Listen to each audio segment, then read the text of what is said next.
Good morning, everyone, and welcome to Asset Accountant, depreciation made easy for QBO advisors.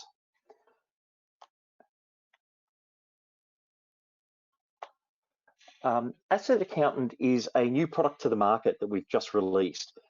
It's a fixed asset depreciation product, and we believe it's best in class. It's cloud-based and has actually come from a 20-year legacy product in the desktop that has been used by Big Four accounting firms, second tier, and corporates. We've just released the cloud product and we're really excited about our partnership with QBO. The product's currently available in Australia and New Zealand and live from this week. The problems we solve. I'll keep this presentation component to a minimum so that we can jump into the product and have a look.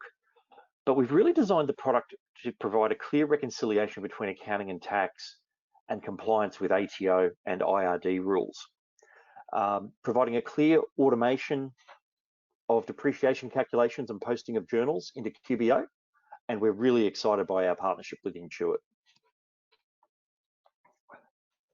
Just before we jump into the product, I wanted to touch on the Australian tax methods.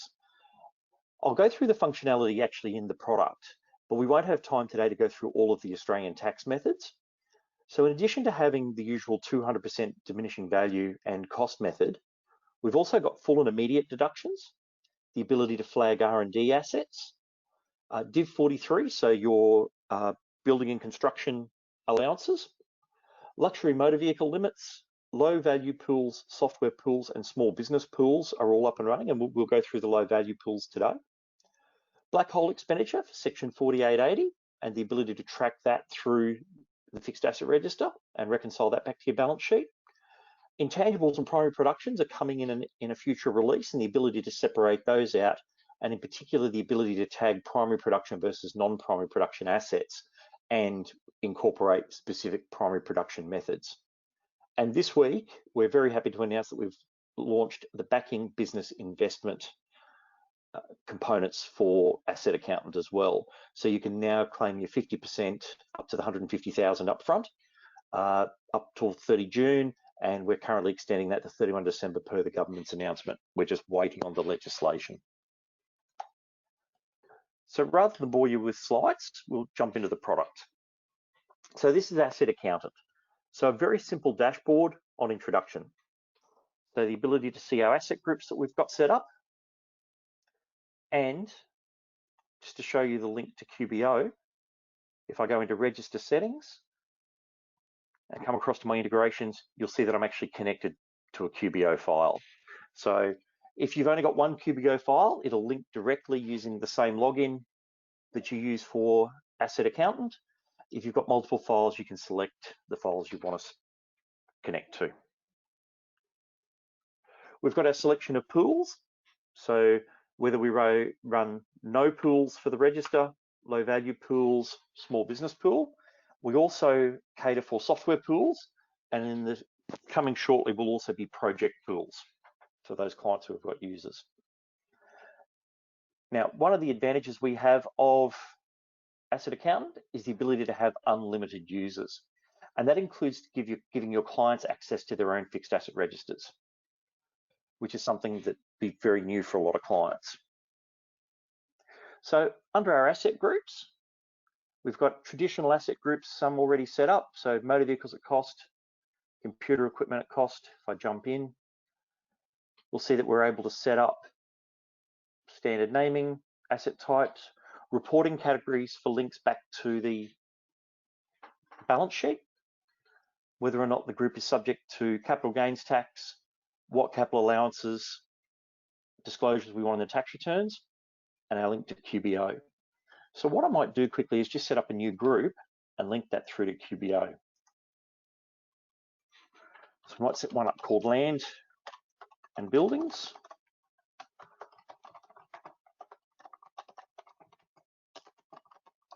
Then a buildings at cost. Now, for my reconciliation to my balance sheet, I might want to disclose this separately on the face of my balance sheet or as part of my property, plant and equipment note. So for this particular example, I'm going to disclose it as part of my property, plant and equipment note. This one will be subject to capital gains tax, other tangible assets. we're going to have no depreciation being land and buildings, or I can select my Division 43 for building and construction. Now, being that's a tax method, I can also select my standard accounts depreciation method, which is prime cost. Now, this is how easy it is to link to QBO. So for my clearing or suspense account, I simply select link to QBO. It brings up my QuickBooks chart of accounts. I select asset suspense, link the account. So for my land and buildings, you'll see I don't currently have a land and buildings account. I can actually create a new account from within AssetAccountant for QBO. So there's my land and buildings at cost. It's a fixed asset. I can select the subtype. Now the subtypes, we do allow selection of those, but as most of you would know, they really don't bear any impact in Australia. I can create my new account. I can select that account and link it. I'll do the same for I'll create a new account for my land and buildings accumulated depreciation.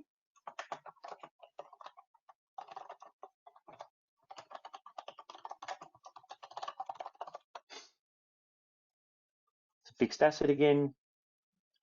Again, I'll put that under land, create my new account, and link that account. So linking the P&L is just as easy. You'll see that the chart of accounts has already been filtered by the P&L accounts. So I can select my depreciation. I can select my immediate claim. And you'll notice here that we've split profit and loss. Some accountants like to show profit and loss separately in the P&L, whilst others will show it as a combined account. I'm actually showing it as a combined account so I can map the same account to both locations. So very simple. And that's really all there is to setting up your mapping. So I'll show you how the journal entries work in a little bit, but first of all, I wanted to take you through the rest of AssetAccountant. So we have a list of all of our assets. So I've actually processed this asset register right through to 31 May, and we've got the June updates ready to process. So I've got a list of all of my assets. If I look at my asset summary, here's a list of all the assets I've already taken up in the register. Standard view. I've got motor vehicles, for example, so I can open up any asset. We'll see that we've got the depreciation calculations for each month, right through to 30 June. But let's say I want to sell this vehicle. I just simply press the sale button, sell it as of yesterday for $3,000. You'll see I've now got a deductible balancing adjustment being the loss on disposal. I can switch between my accounts and my tax view very easily. So you see for accounts, I've also got a loss for the sale. Now if I exit that and jump into another asset, so let's pick computer, for example, you'll see that it's already in the low value pool for tax purposes, but for accounting, if I want to, I can reassess that asset and its useful life. I can also write off that asset. And let's say we want to write that off as of yesterday, laptop's been lost or stolen, I can write that off, and you'll see that for accounts, I now have a loss on disposal for that asset. Whereas for tax, this asset is already in the low value pool.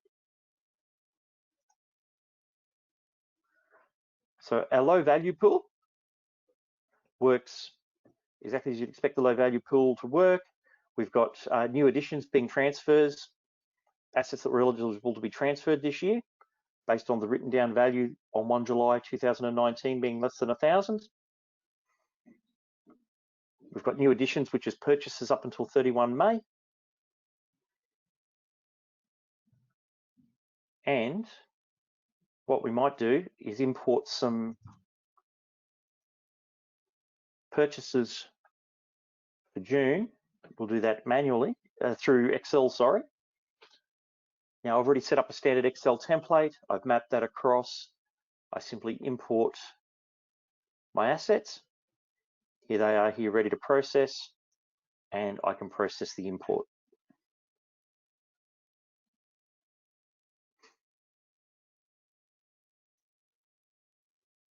So that import's now being processed for this year, for this month, sorry. And if I come back to my low value pool assets, we'll see that I've got 8 new eligible transfers from the purchases. So to transfer those into the low value pool, it's just as simple as going through and selecting them for transfer to low value pool.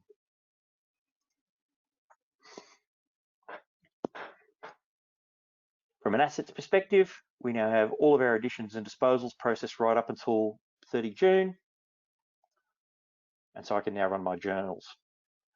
So we've already processed our journals for May. So to create my journal, I just simply select it, and you'll see there's our profit or loss on disposal from before, being the loss. We've got our accumulated depreciation and impacts from the sale.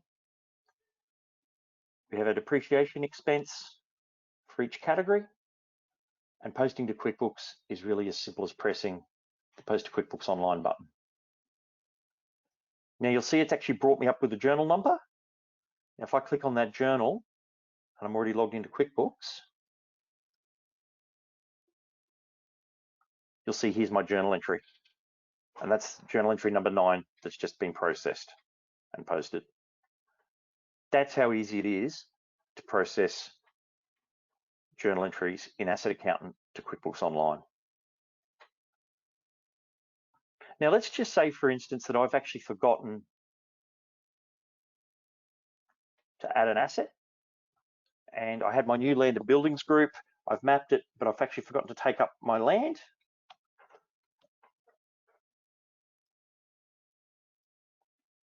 And let's say that land had a cost of $1 million, a purchase date of yesterday, but a capital gains tax date of 1st of April when we purchased it.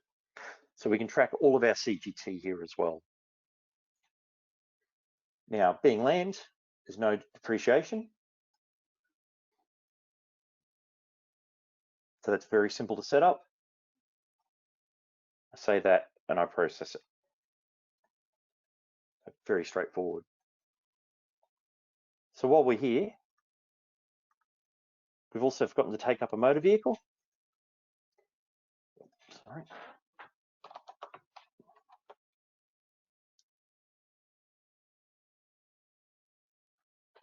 And let's say that was 120,000.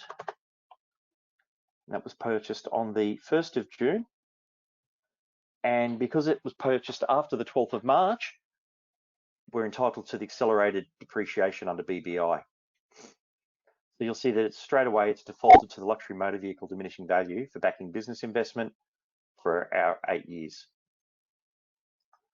So if I save that, you'll see that for tax purposes, we've applied the cap limit, and then we've claimed the 50% backing business investment that we're entitled to claim on the date of purchase. Now, if we need to reassess the useful life of an asset at any point in time, I can simply select the reassess button and it will reassess that at any point in time, including reassessments made for future dates.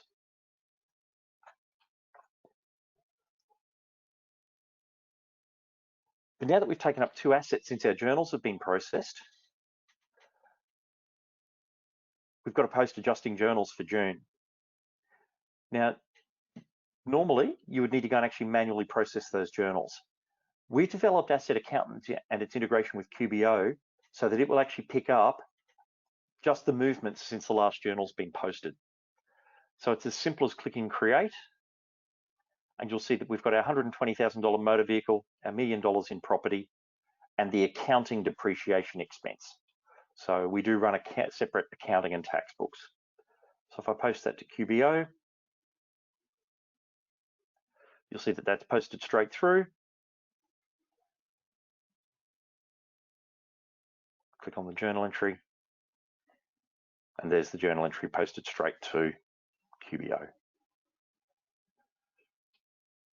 So the integration is really that easy. Now, for period end, we want to run our reporting on the accounts view to support our financials. And there, for example, is our group summary, which should help us line up to our balance sheet.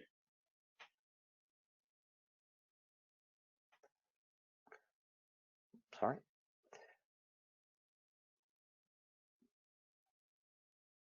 We have asset summaries, we have asset schedules, acquisitions and disposal summaries, and coming very shortly will be a depreciation forecast for 12 months or for up to 10 years. Our closing written down value all the way through. We have a standard export to Excel.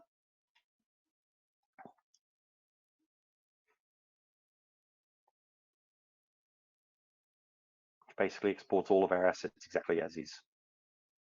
So there's our profit and loss on disposal, for example. You'll see we've got the summary level there. So AssetAccountant really is very simple to use, and it's designed for maintaining fixed asset registers for individuals, private wealth clients and businesses, and corporates. We've got asset registers ranging from just a handful of assets, less than 5, all the way through to several thousand. For further information, feel free to give me a call directly or drop me an email at jason.assetaccountant or phone our sales team on 1300 984 378. I'm happy to open up now for questions.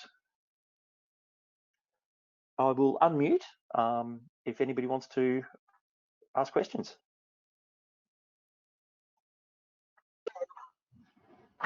Hi, can you hear me? Yes. Hi, it's Fiona here. I was just wondering, I saw that you also do amortization schedules, is that correct? Or? The lease amortization schedules is going to be released in September. Okay, cool. So you'll be able to attach a lease to an asset, create a complete cash flow amortization schedule, and then create amortization schedules for the business as a whole. Okay. So basically taking the addition of multiple leases together. Yeah. To look at cash flow across the entire business. We're also looking at reporting around things like balloon payment schedules, reminders, that type of thing. Awesome. Now, what about, can you attach documents like, you know, like the purchase invoice for the asset? The attachments are coming. So we've got a roadmap of development between now and Christmas. Attachments is on our September roadmap.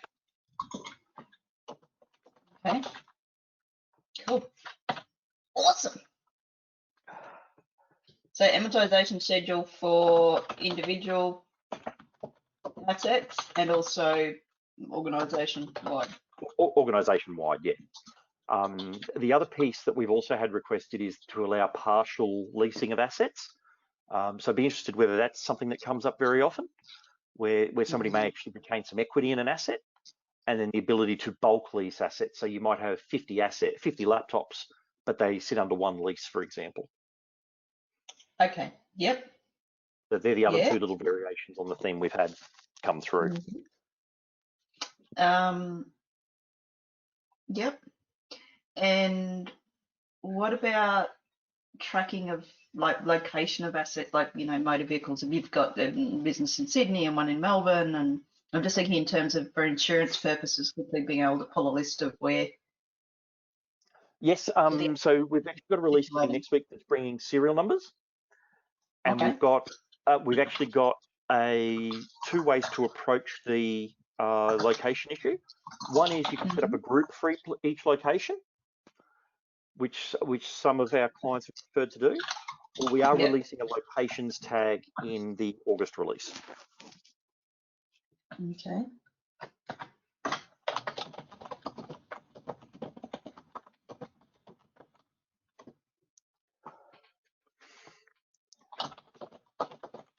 Does anybody else have any questions?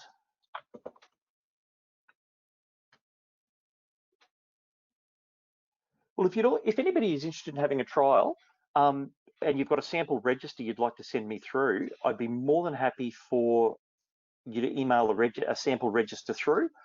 Feel free to send it through as is or to cleanse the data. And I'd be happy to get that set up as a trial for you to have a play around with. We would be very happy to take you through the process. The import setup's very straightforward, and we're very happy to do that for you. That sounds great. I will take you up on that. I'll need to go away and look at my calendar. Does the client have access? The client can have access, yes. And what can they do? So the same thing that you can do. So clients can be given user access, which allows them to access just the register you've given them access to. Yep. You need to be careful not to give them administrator access, because otherwise they could access all of your client registers. But as a user, they can access just their own register. Okay. What about asset tracking for insurance purposes? Is there like a facility to say, you know, add a policy number, or is there custom fields? We can certainly add custom fields for you. We've actually done that for other clients this week that are coming in next week's release. So if tracking for insurance is an issue and policy numbers, we can certainly do that. Actually, tags would probably suffice, wouldn't it? If a client could just go on and add a tag to an asset. Add tags, yeah. Tag is a policy number. If they needed to see what assets were covered by what policy, they could just report on that tag. Yep. So we're looking at tags as part of our August release. Oh, okay. That's awesome. Thank you. Very timely. Excellent. Sorry, the only other question I've got is I noticed it's something about a hosted service. So is it true? It's True Cloud. Yes. Okay. It is True Cloud. So app.asset.accountant will take you straight in. God, what was I going to ask you? Who built this? Is this Mark? We did. This is Jason Daniels. Okay. My background is I'm an ex-PwC partner and BDO. Left the accounting game a couple of years ago to basically bring this through to the cloud. I've actually worked with the legacy desktop product from the Coopers and Lybrand days.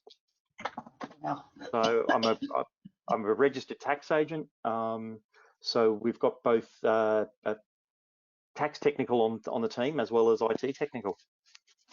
Mm-hmm. Okay. Sorry, I was thinking there's another product out there that's called AssetAccountant. No, that is it. AssetAccountant, Linux software. Yeah, correct. It's an old that's the desktop product that we're bringing into the cloud. Okay, that's awesome. Yeah. So it's Mark, isn't it? Mark. Is Mark still involved? So yeah, Mark's involved. Can you please tell him from Fiona McLean, congratulations. Okay. I am over the moon that he's finally put it in the cloud. I've been badgering him on and off for years, or that you have finally put it in the cloud. So please, say hi, and I will be in touch. Excellent, no problem at all. That's great. That's really, really good. It's excellent software. Well, the desktop version anyway was, definitely best in class. Really good. Yes, yeah. So that's what we're bringing on, and all of the we're bringing the functionality alignment on over the next couple of months. Cool. Really exciting, guys. Good news. Excellent. Well done. Excellent. Thank you. You're welcome. And thank you to everyone else for attending. If you've got any questions, please feel free to email me directly or give me a call. I would love to hear from you.